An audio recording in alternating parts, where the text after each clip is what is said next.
आप सुन रहे हैं रेडियो 91.2 FM रेडियो नोएडा लोक मंच।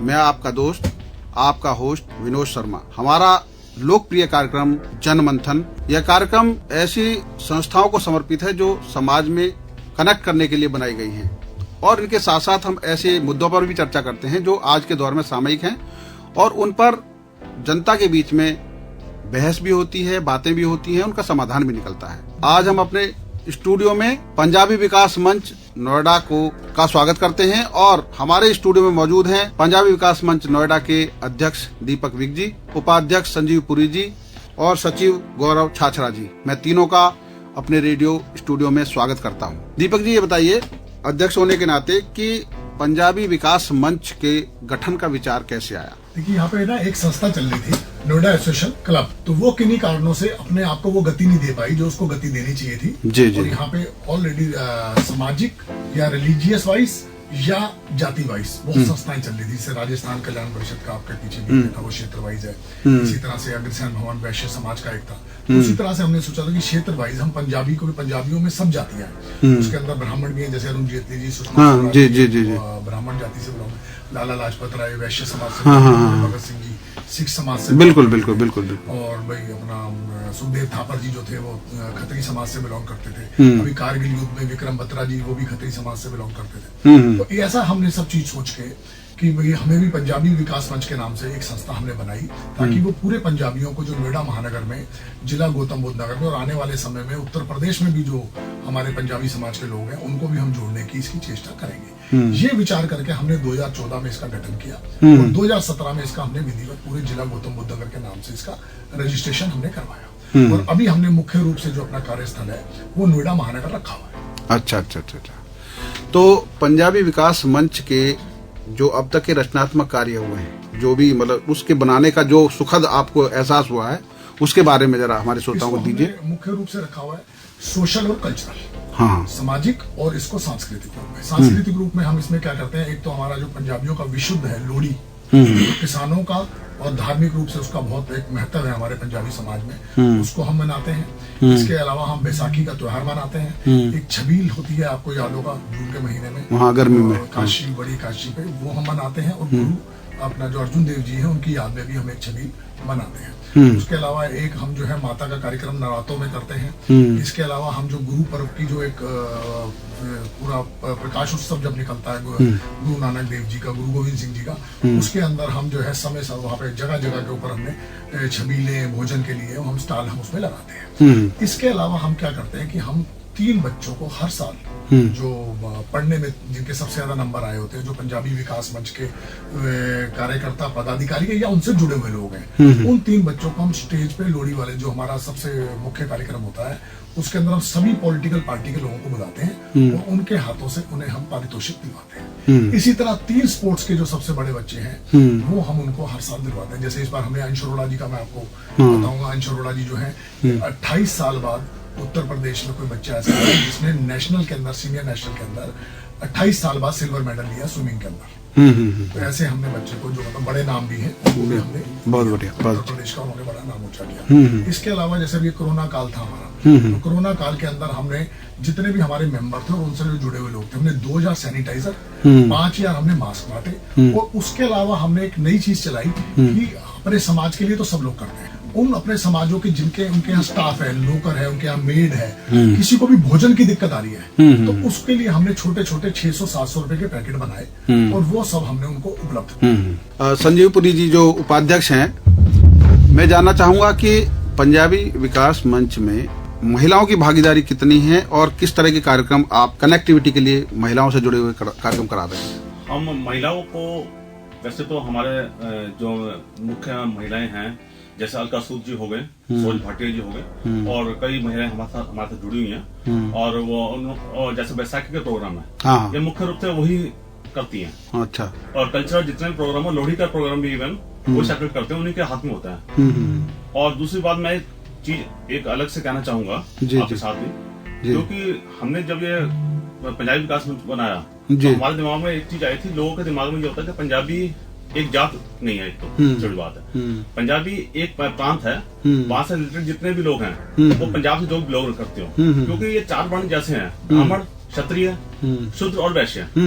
यही पंजाब में भी यही वर्ण है। हाँ। जैसे क्षत्रिय है वो हमारे वहाँ पर क्षत्रिय कहते हैं, क्षत्रिय खत्रिय हो गया। और ब्राह्मण, भनोट, छिब्बड़ वगैरह जितने भी हैं, बाली वगैरह, ये सब हमारे उसमें। और बाकी हमारे पंजाबी मंच में गुजर भी हैं, मनोज कटारिया जैसे हो गए। और पंजाबी मंच में हमारे अन्य जाति, और जैसे चौहान है हमारे, शरण चौहान के नाम से हमारे हैं, पंजाबी चौहान है हमारे। पंजाबी में मतलब ऐसे नहीं है कि मतलब पंजाबी एक जात है, क्योंकि यहाँ पे सभी वर्ग हैं उसमें। लोगों को एक थोड़ी सी गलतफहमी है कि पंजाबी मतलब पंजाबी एक जात होगी, तो थोड़ा सा ये भी थोड़ी भिन्न सी है। और दूसरी बात ये है कि हमारे पंजाब, हम इसके बनाने के मुख्य कारण ये भी था कि हमारी संस्कृति जो है हमारे बच्चों को समझ में आए और यहाँ के लोगों को समझ में आए भाई पंजाबी संस्कृति है क्या। क्योंकि लोहड़ी जैसे बनाते हैं हम, क्योंकि हम ऐसे आजकल लोगों नए बच्चों को पता नहीं है लोहड़ी बनाते क्यों है। हाँ। और हमारे यहाँ पे बसंत पंचमी का पंजाब में बहुत बड़ा प्रोग्राम होता है। इस समय मेला होता है, पतंगे उड़ाई जाती है हमारे यहाँ, और दूसरे बैसाखी का।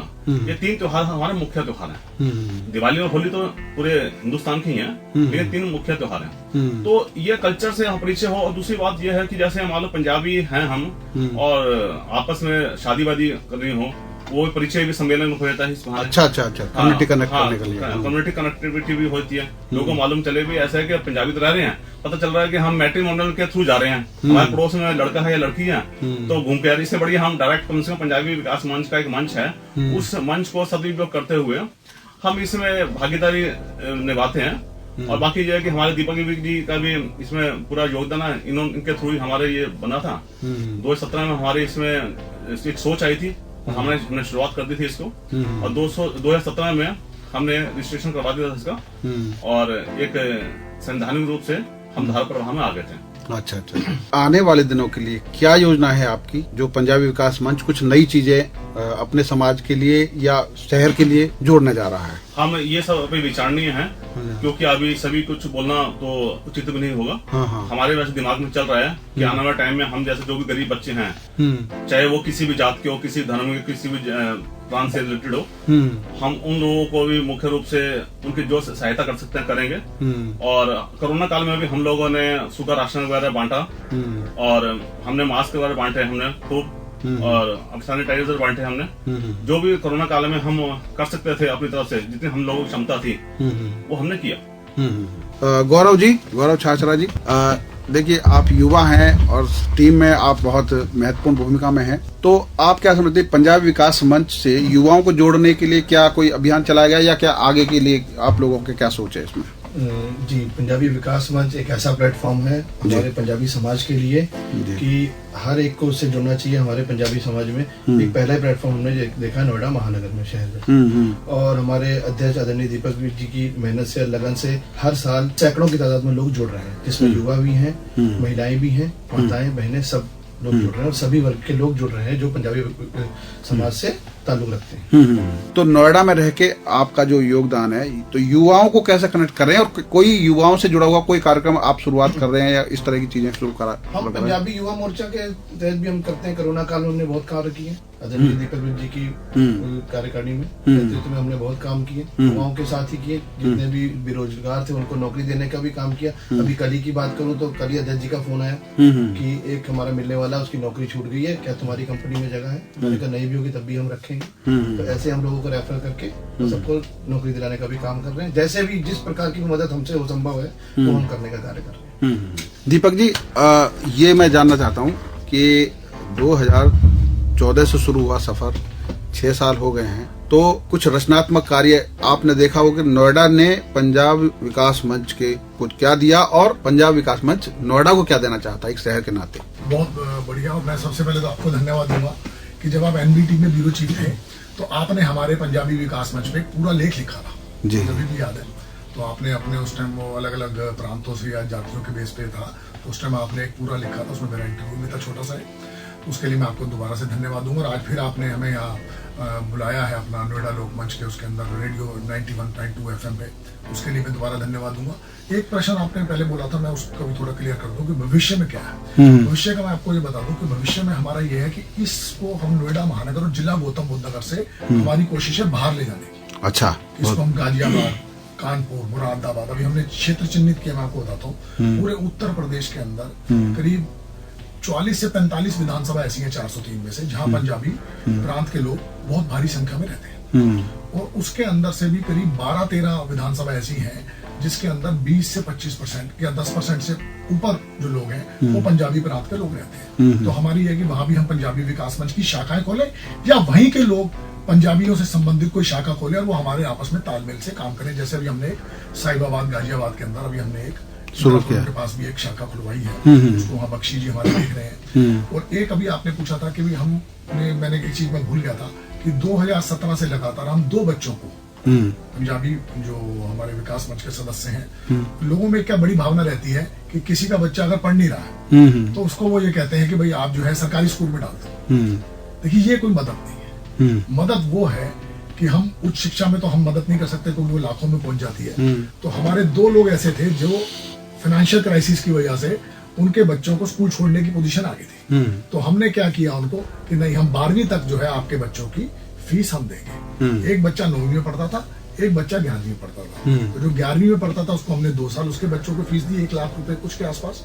और जो एक बच्चा जो 9वीं में पढ़ता था, इस साल वो जो है 12वीं में लास्ट पार करेगा, उसकी भी हमने 4 साल से फीस 4 लाख के आसपास दी है अपने पंजाबी विकास मंच सदस्यों के उससे। और आगे भी कोई एक ऐसा बच्चा हमारा पंजाबी विकास मंच का जो सदस्य होगा या पदाधिकारी होगा, उनका किसी का ऐसा बच्चा आएगा तो उस क्राइसिस को भी हम दूर करेंगे। एक आपने कहा कि नोएडा ने हमें क्या दिया और नोएडा को हमने क्या दिया।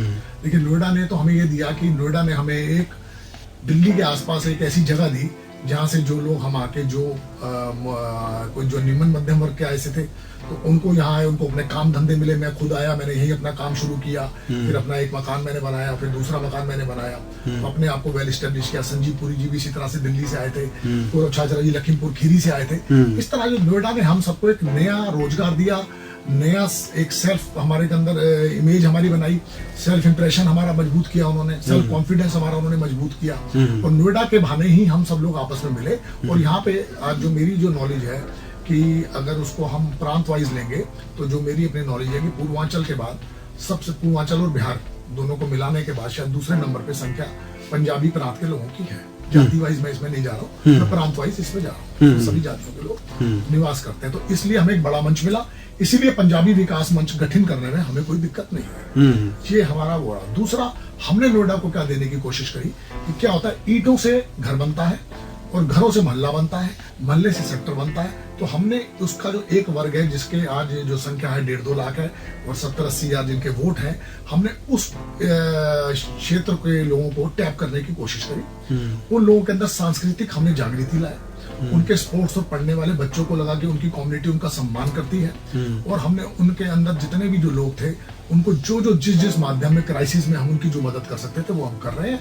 और जब हमारी आने वाले टाइम में क्षमताएं ज्यादा बढ़ेंगी तो हम उसको पूरे उत्तर प्रदेश में ले जाने की कोशिश करेंगे। और नोएडा महानगर में एक हमारी और सोच है कि हम किसी भी तरह का व्यक्ति, किसी भी जाति या समाज का व्यक्ति, जब हम 2-3 साल में हम फाइनेंशियली और मजबूत होंगे तो हम उन लोगों की भी मदद करने की कोशिश करेंगे अपने समाज द्वारा। और आज भी आप जानते हैं पूरे हिंदुस्तान के अंदर कोई कुछ कहे, चाहे वो आजादी का समय हो, चाहे वो आजादी से पहले मुगलों से लड़ने का समय हो, चाहे वो आज के समय में आप देख लें, हमेशा समाज सेवा के अंदर पंजाबी अपनी शहादत देने में, बॉर्डर पे भी अभी आप देख लें, हमारे इसी शहर के अंदर आप देख लीजिए कि अपना जो हमारे भी है अपना थापर जी, अपना नैयर साहब, कारगिल वाले में हमारे विक्रम बत्रा, अनुज नैयर, आप सभी देखिए अभी जो युद्ध हुआ था उसी में हमारे जो नए यंग बच्चे 22-23 साल के मेजर थे, कैप्टन थे, उन्होंने अपनी शहीदी दी। आजादी के अंदर सबसे शहीदी आप देखिए, नहीं बिल्कुल वो तो बिल्कुल सही। मुगलों से लड़ने में सबसे ज्यादा आखिर सबसे अंग्रेजों ने सबसे आखिर में राजा रणजीत सिंह को जीता। इसी तरह शहर में आप गुरुद्वारों में देखिए हर टाइम लंगर चलता है, उसमें कोई भी किसी समाज जाति का आदमी आ जाए। इसी तरह से पंजाबी हिंदुओं के, आप ये मैंने सिखों का बताया जो हमारा एक वर्ग है, पंजाबी हिंदू में आप हरिद्वार की तरफ जाएंगे तो आप देखेंगे सबसे ज्यादा धर्मशालाएं हैं, उनमें सबसे ज्यादा योगदान हमारा हुआ, सबसे ज्यादा पत्थर भी हमारे लगे होंगे। और सब तो हमारा जो समाज है वो पूरी कोशिश करता है कि हम जो लोग हैं मिलके पूरे देश की, जहां हम रहते हैं उसके आसपास के लोगों की जितनी मदद कर सकते हैं करें। क्योंकि हमारा अभी नया गठन हुआ है तो मेरा मानना है कि हम 2-3 साल में 22-23 के बाद इस स्थिति में पहुंच जाएंगे कि हम और समाज के लोगों की भी मदद कर सकें। एक जिस तरह की जो आपका सामाजिक मंच है उसमें एक उम्मीद की जाती है कि जो समाज से जुड़े, आपके समाज से जुड़े लोग हैं, उनकी जो प्रतिभा है उनको तराशने का काम मंच कर करे, चाहे वो सरकारी स्कूल में पढ़ते हों या पब्लिक स्कूल में पढ़ते हों या कॉलेजों में पढ़ते हों, और किसी भी क्षेत्र की, चाहे वो कला की हो, संगीत की हो या खेल के हों, तो उन प्रतिभाओं को सम्मानित करना या उन प्रतिभाओं को आगे बढ़ने के मौके देने के मामले में पंजाबी विकास मंच का क्या रोल रहेगा आने वाले दिनों में? मैं लगातार 2017 से मैंने भी आपको बताया प्रोग्राम में हम 3 सबसे ज्यादा जो पढ़ने वाले बच्चे जिनकी सबसे परसेंटेज होती है जी, उनको हम पारितोषिक देते हैं और स्पोर्ट्स के 3 बच्चों को हम देते हैं। और उसमें से एक बच्चा तो हमारा जो उसने 28 साल बाद उत्तर प्रदेश का नाम ऊंचा किया। तो मैं आपको खुद ये बताना चाहूंगा इसमें अपना विनोद जी, आने वाले समय में आपने हमें बड़ा अच्छा सुझाव दिया कि एक तो हमने जो प्रतिभाएं ऑलरेडी हैं हम उनको पारितोषिक दे रहे हैं, पर जो प्रतिभाएं बनने की तैयारी में है, प्रतिभाएं कुछ है टैलेंट है, बिना टैलेंट के तो नए वाले को नहीं कर सकते, पर जिनमें टैलेंट और हमें लगता है भविष्य में आगे जा सकते हैं, उनको हम कैसे तराशें। तो बनने के बाद तो सब देते हैं। तो मैं बिल्कुल आपसे वादा करता हूँ कि जो हमारे यहाँ प्रदेश लेवल की प्रतिभाएं होंगी या डिस्ट्रिक्ट लेवल की प्रतिभाएं होंगी हमारे समाज के अंदर, उनको हम तराश के उनको कोचिंग में ऐसी मदद करेंगे। जैसे स्विमिंग में मैं आपको बताता हूँ, मैं अंश अरोड़ा को इतनी दिक्कत आई कि बंगलोर में कैसे मैं कोचिंग करूँ, तो फिर हम सब लोगों ने उसको राय दे के, और वहाँ पे मेरा लड़का भी नेशनल लेवल पे स्विमिंग करता था, तो हमने बंगलोर के जो इंडिया के नंबर 1 कोच हैं उनसे मेरी बात होगी, उसका मैंने एडमिशन वहाँ पे कराया। तो उनको हम तराशने में मदद करेंगे, आगे बढ़ने में मदद करेंगे हर तरीके से, तन मन धन से। अच्छा संजीव जी, आपसे एक सवाल ये है कि जो आम आदमी की जो जरूरत है वो है स्वास्थ्य और शिक्षा। दोनों चीजें महंगी हैं, स्वास्थ्य भी और शिक्षा भी। एक आम आदमी जो संपन्न है, जो वो उसको वहन कर सकता है, और जो एक तबका ऐसा है जो वंचित, जिसको हम कह सकते हैं, या जिसके पास उतने संसाधन नहीं है, तो उन लोगों को बेहतर स्वास्थ्य और बेहतर शिक्षा मिले, उसके लिए मंच क्या करेगा? ऐसा कि आपने बहुत अच्छा ये सवाल किया, क्योंकि मैं आपको बताऊं, अभी हमने 2017 में जब हमने इसके रजिस्ट्रेशन करवाया था, उससे पहले ही 2016 की बात है, दीपक जी, हमने और आलोक भाटे जी होते थे डॉक्टर, हम सबने मिल करके एक ब्लड डोनेशन कैंप लगाया था, क्योंकि स्वास्थ्य के लिए, क्योंकि अवेयरनेस हो लोगों को लिए। और वो ब्लड डोनेशन कैंप हमारे 2 बार चले। तो ये ऐसे समय समय पर हम करते रहते हैं। और दूसरी एक और चीज है, जैसे हमारे जेएम सेठ हैं, क्योंकि वो भी हमारे पंजाबी के सेक्रेटरी हैं, वो भी हमारे पंजाबी विकास मंच में, उनके द्वारा भी सेक्टर 56 में कई बार ब्लड डोनेशन कैंप कोरोना काल में कम से कम 5 बार लगवाया गया, क्योंकि वो कहीं ना कहीं हमारे ही लोग हैं। वो अलग बात है कि हम अपना बैनर नहीं लगाते हैं, क्योंकि हम हर जगह अपने आप को प्रदर्शित करना नहीं चाहते, क्योंकि कई काम होते हैं, 2 तरीके से काम होते हैं। तो हम चाहते हैं कि, लेकिन हम अवेयरनेस जो है वो करते रहते हैं टाइम टू टाइम। और आगे भी आपकी जो बोला आपने, आगे हम इस चीज का ध्यान रखेंगे। अब हम पंजाबी विकास मंच के बैनर तले भी करेंगे। बहुत अच्छी बात है। अब गौरव छाछरा जी, आपसे आखिरी सवाल कि जो पंजाबी विकास मंच है वो दिल्ली के पास में नोएडा जैसी जगह है, हर शहर की एक कल्चर है, चाहे वो अग्रसेन भवन है, चाहे वो कुंवर क्षत्रिय, जो वीर सिंह कुंवर वो थे अपने, नहीं, क्षत्रिय भवन जो बना हुआ है वो है। तो इस तरह की जो चीजें होती हैं वो समाज को एकजुट रखने का, कनेक्टिविटी का एक जरिया होती है, जिसके जरिए हम अपने समाज को भी जोड़ते हैं और उसके साथ साथ हम रचनात्मक कार्य भी करते हैं, चाहे वहाँ पे आप एक छोटी डिस्पेंसरी बनाएं। तो इस तरह के प्रयास की भी कोई जरूरत आप महसूस करते हैं नोएडा में? सर, पहली बात तो अगर पंजाबी समाज की बात करें तो गुरुद्वारा ही अपने आप में सब कुछ है।